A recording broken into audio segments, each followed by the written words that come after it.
The Marco Palestra deal is locked in, but the domino effect it triggered at Stamford Bridge is absolute madness. We have set a massive £75 million price tag for Malo Gusto as City cycle. We have major updates on our race to sign Lacroix and Jacobo Ramon. We have a lot to break down today, but before we dive into it, if you are new here, welcome to the channel.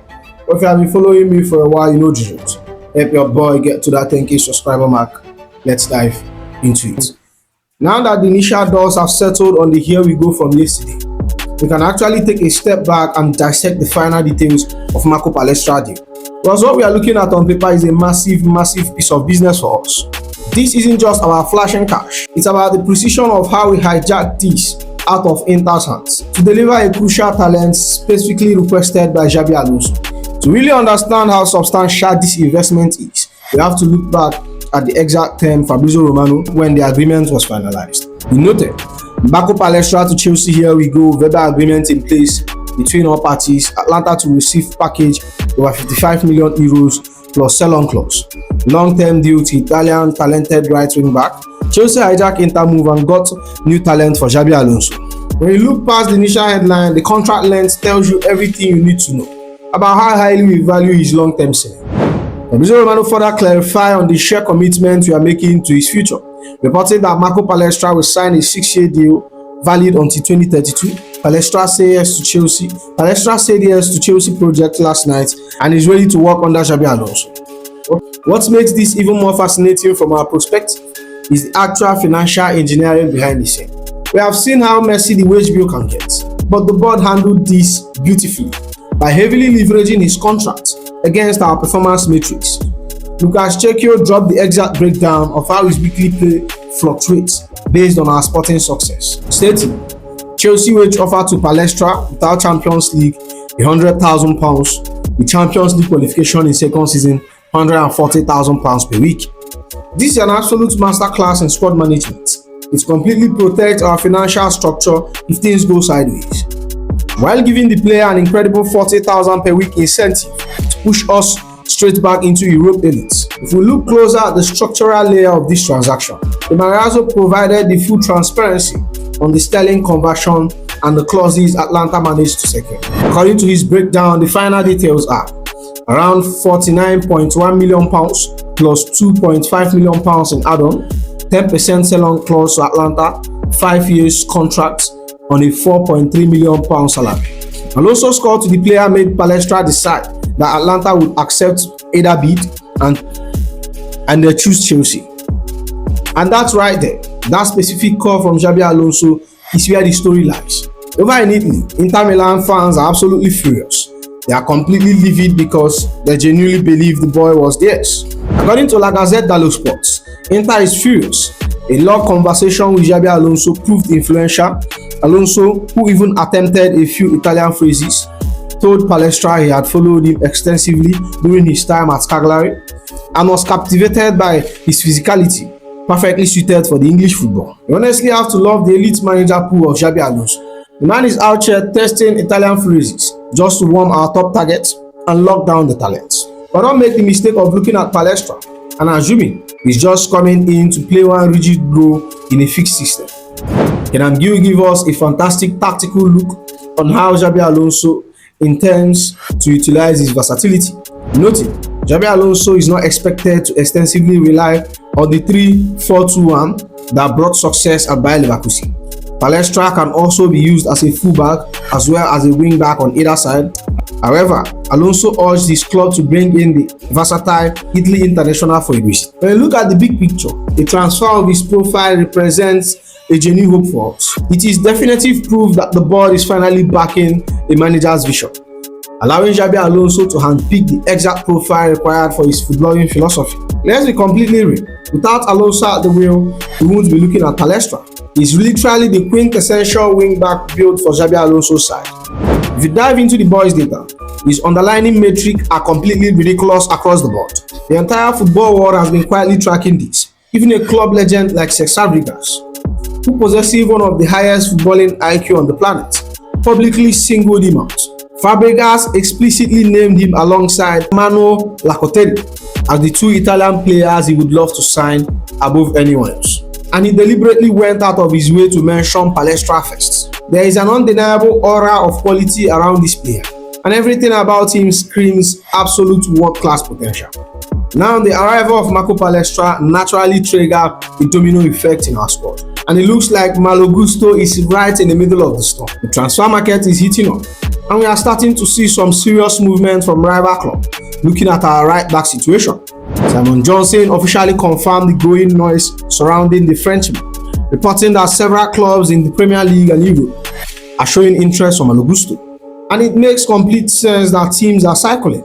Gusto is an incredible asset, super athletic and highly versatile. But if this club think they can just throw it, buy him on the cheap because we brought in Palestra, they have another thing coming. The board has drawn a massive line in the sand. Fabrizio Romano came out to clarify our exact start and the heavy valuation attached to him, stating Chelsea value Malo Gusto at £75 million fee and not actively working to sell the French right back despite signing Marco Palestra. Man City interest but no bid or club-to-club talk so far. And this is where the plot thickens for us. The highest threat to keeping Malo Gusto right now is coming from Etihad, and it's driven entirely by a familiar face, Enzo Maresca, who is heading to Manchester City to replace Pep. He's absolutely desperate for a reunion, but Vincent breaks down the dynamic behind Maresca's push and how the hierarchy at Stamford Bridge views Gusto's position right now. He stated, Enzo Maresca is understood to be keen on a reunion with Malo Gusto. Chelsea are not actively looking to sell him, but would consider an offer if it was around £75 million mark. It's not untouchable. When you look at it from the player side of things, it looks like his head might already be turning a bit. Working under a manager who completely understands your game is a huge pull. Can Amgil shed more light on what is happening behind the scenes? Reporting sources close to Malo Gusto said he would be interested in reuniting with Enzo Maresca.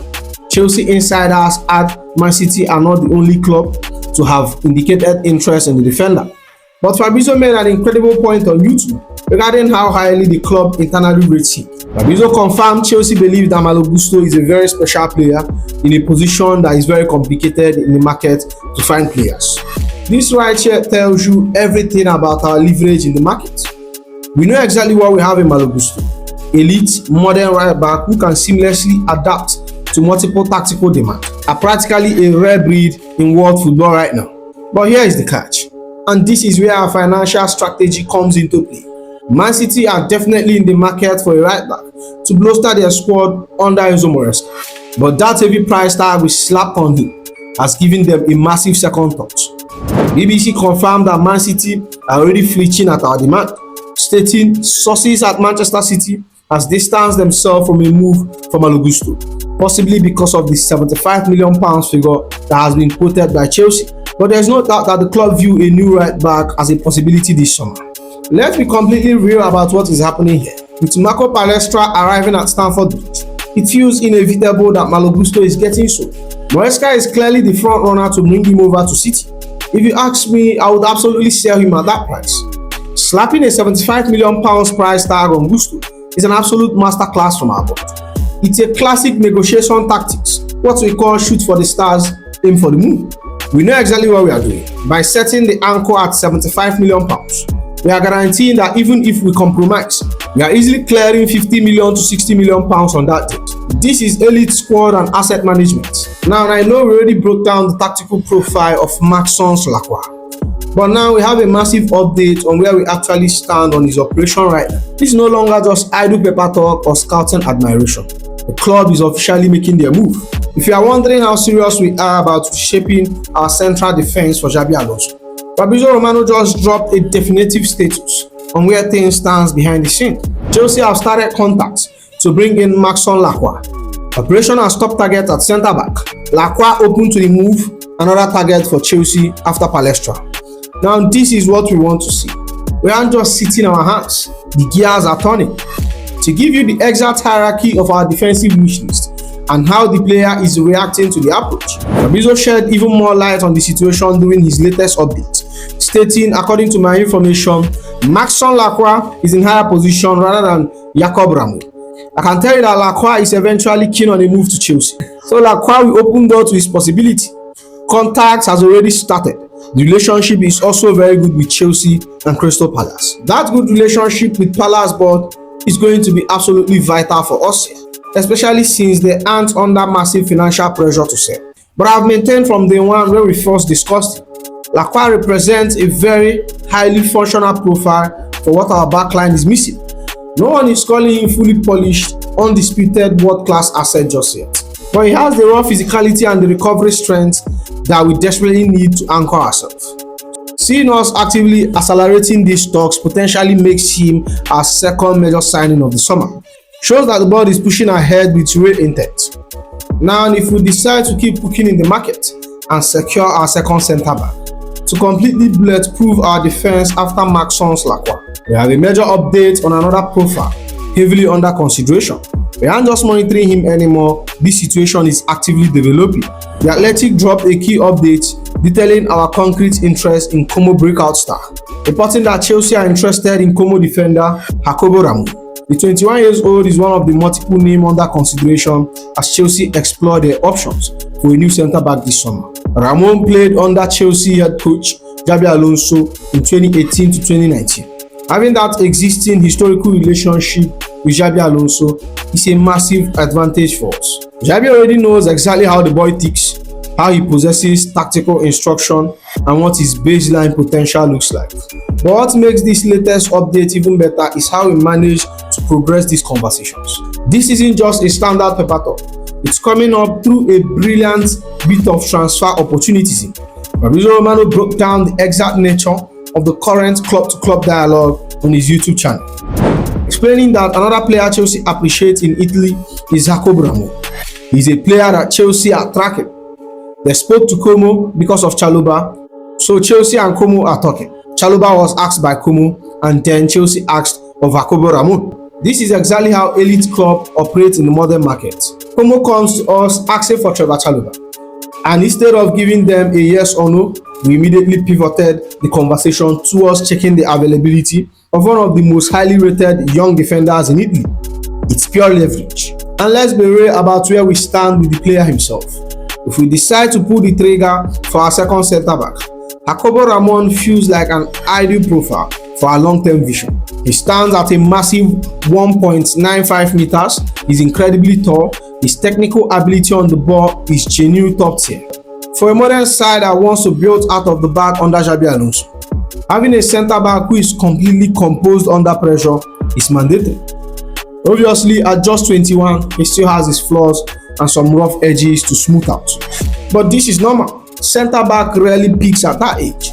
They usually hit their absolute prime around 25-26, when they possess the tactical maturity and experience to command a backline. But when you have a rare opportunity to sign a young defensive asset of this quality, who already excel from playing out of the back, you have to be completely open to bringing him in. What I am most happy right now is our overall strategic approach. The board is balancing things beautifully by actively working to bring in an experienced physical dominance profile like Lacroix first. Because let's face it, we have severely lacked proven experience and raw leadership in our current backline. Securing that mature presence while simultaneously tracking a high-selling elite young talent like Jacobo Ramon shows our defensive rebuild is being handled with absolute perfection.